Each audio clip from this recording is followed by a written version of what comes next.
but yet they spent it on artwork. And I think that that is just a travesty, that is sickening, and that is total disrespect for the men and women coming back from overseas.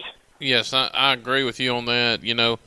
Just for an example, it took my uncle and grandfathers, they served overseas, and, it took them forever to get adequate health care.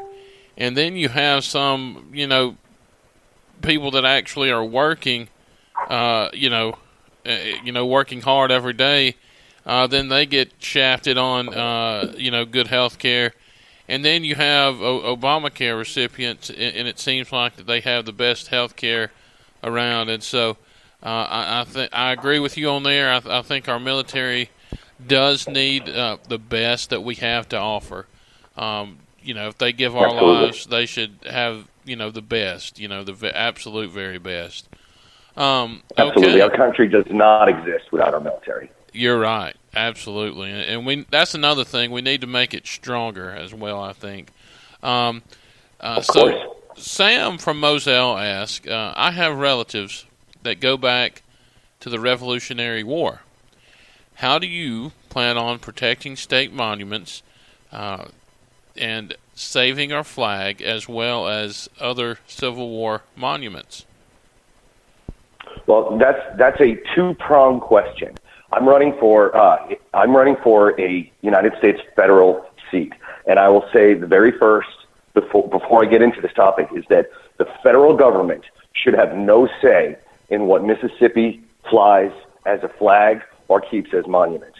The federal government should stay out of that 100%. So if you're running for United States Senate or you're running for United States Congress, you should not have a say in that whatsoever. However, I am also a citizen of Mississippi. And as a citizen of Mississippi, should this come up on a vote, I will vote to absolutely keep the history of Mississippi alive, because whether you agree with the history of Mississippi or not, whatever side of the aisle that you're on, history is history, and it needs to be preserved. So I'm 100% for that.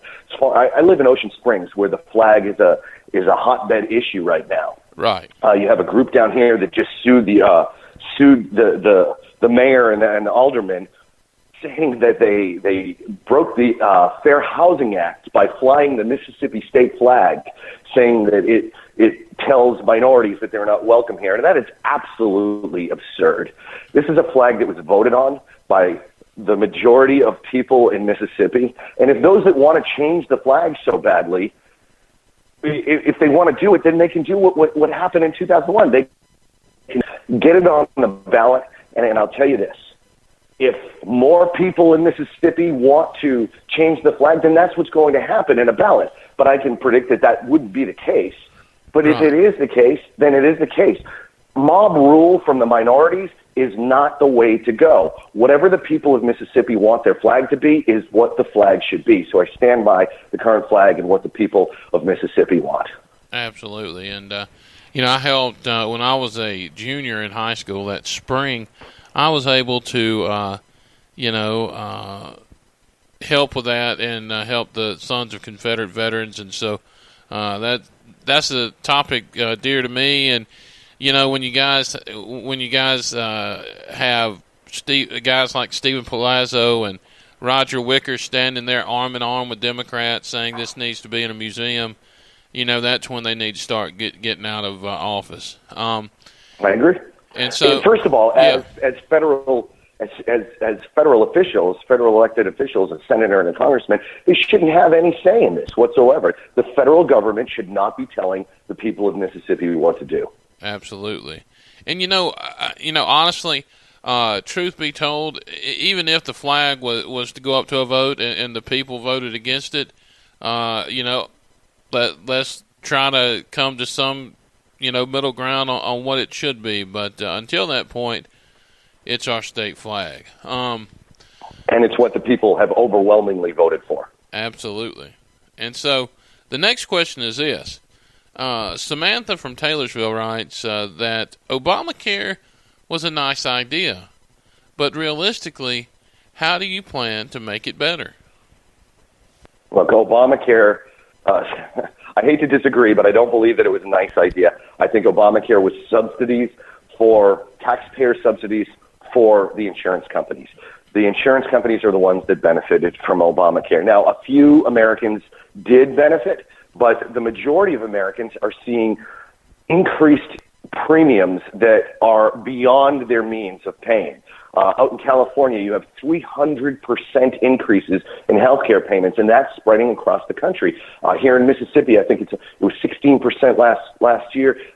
Increases, people were seeing less options, less companies to choose from, and those numbers are predicted to go up to 26 to 30% within the next 12 months. And what are we going to do? Keep subsidizing the insurance companies when people can't afford and they drop out? I don't think that it was a nice idea from the get-go. What a nice idea for America is a free market. A free market where insurance companies can sell policies across state lines, because more competition breeds better quality and more services at a lower price. That's the truth in just about every single type of organization or type of service out there, and it's especially will work with the insurance industry. Obamacare was not healthcare reform. Obamacare was insurance reform. What we really need to be doing is attacking healthcare reform.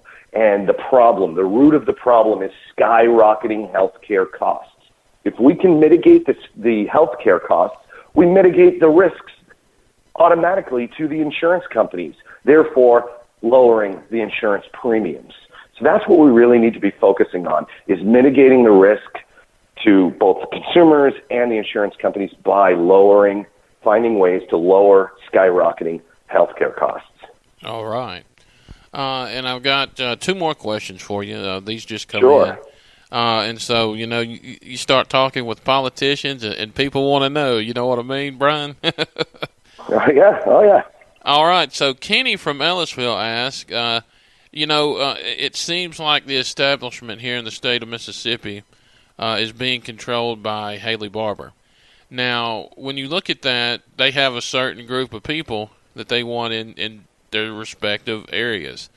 People like Chris McDaniel, people like Richard Brunson that's running their own campaign, people like you. They don't want you guys in. So tell me, especially Chris McDaniel's a big name in here. Tell me what you think about Chris, and tell me how you would work with him, as a congressman and him as a senator, and how his race could connect to your race as well. Well, I'm a big fan of Chris McDaniel. If you've been following me, you've seen me speaking on the same stages as Chris many times. We have supported each other along the way for the last year. And as far as what you asked about the establishment, the establishment, when you talk about establishment Republicans, that to me, those are not Republicans. Those are people that are looking out for their own special interest groups that are funding them, and most importantly, their own careers. That's the difference between an establishment Republican and an actual Republican. If you look at the Republican platform, it calls for smaller government, lower deficits, and a shrinking national debt. And the Mississippi delegation to Washington, our current senators and representatives, with the exception of one, are not following the GOP platform. They're created their own platform, or better yet, they are following the liberal, the Democrat platform, which is larger government, higher deficits, and not a shrinking government, but an expanding government. That's what they're giving to us. Now, 10 years ago, when you had guys like Haley Barbour, basically having these politicians under their thumb telling them what to do, the politicians would come into town at election time and talk about all the great things they're doing in Washington and how they're shrinking the government, they're lowering the debt, and the people didn't have the tools available to double check, to make sure and hold them accountable. So all we had was the speeches that they were giving to us and some of the headlines that they were getting in the newspapers. But times have changed now. We're smarter voters. We have the internet where we can check to make sure what these politicians are telling us is the actual truth. And what we're finding out in the last couple of years, the last several years, what voters in the masses in Mississippi are finding out is that Roger Wicker, Thad Cochran, Stephen Palazzo have been lying to us. They have not been going up to Washington to lower the debt, lower the deficit, shrink the size of the government. They have been doing the exact opposite. And we know that now, and we're using social media to spread the truth about these guys. So no matter how much of a stranglehold guys like Haley Barbour and the like have on these campaigns and these politicians, the people have grown smarter, and the people are using the tools that they have available to double check on this.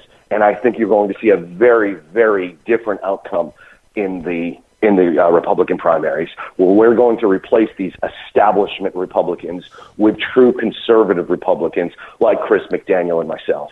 Well, excellent. That's always good to hear. And whenever you start talking about the issues, they don't want, Washington doesn't want guys like you guys coming to Washington to try to fix things. And President Trump has his work cut out. Especially I saw somewhere where the Democrats wanted to block a health care bill for the veterans. How despicable, and it's just things like that, and there might be other things to that, I don't know, but from what the headlines say, that if that's the case, then all of them should be voted out. So, and I hope that. Yeah, well, President Trump ran on Drain the Swamp, but he can't do it. We elected a president, not a king. He can't go in and wave his magic wand and remove the people that are establishment, that are not the conservatives that he needs in Washington. That's up to us. We have to do that as the voters.